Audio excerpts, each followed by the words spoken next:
गासै सानथामनि हाबाफारिजों खुंफुंनाय नर्थ बेंक बेप्टिस्ट क्रिस्टियान एसोसिएशननि सेकेन्ड ट्राइनेल युथ कन्फारेन्सआ गाहामै जोबलांबाय। उदालगुरि जिल्लायाव थांनाय 25 नभेम्बरनिफ्राय 26 आरो 27 सिम नर्थ बेंक बेप्टिस्ट क्रिस्टियान एसोसिएशननि सेकेन्ड ट्राइनेल युथ कन्फारेन्स खुंनाय जादोंमोन। उदालगुरि जिल्लानि खासिबारि गामियाव खुंनाय सेकेन्ड ट्राइनेल युथ कन्फारेन्सनि जोबथा हाबाफारियाव बिटिआरनि लेङाइ गाहाय खुंगिरि गबिन्द चन्द्र बसुमतारिया बाहागो लायो।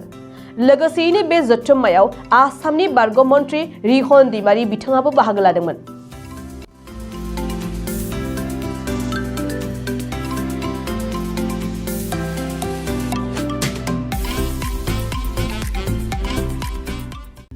गासै सानथामनि हाबाफारिजों खुंफुंनाय नर्थ बेंक बेप्टिस्ट क्रिस्टियान एसोसिएशननि सेकेन्ड ट्राइनेल युथ कन्फारेन्सआ गाहामै जोबलांबाय। उदालगुरि जिल्लायाव थांनाय 25 नभेम्बरनिफ्राय 26 आरो 27 सिम नर्थ बेंक बेप्टिस्ट क्रिस्टियान एसोसिएशननि सेकेन्ड ट्राइनेल युथ कन्फारेन्स खुंनाय जादोंमोन।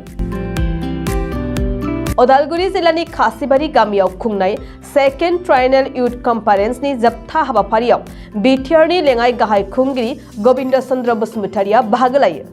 लोगोसेयैनो बे जथुम्मायाव आसामनि बारग' मन्त्रि रिहन दैमारि बिथाङाबो बाहागो लादोंमोन।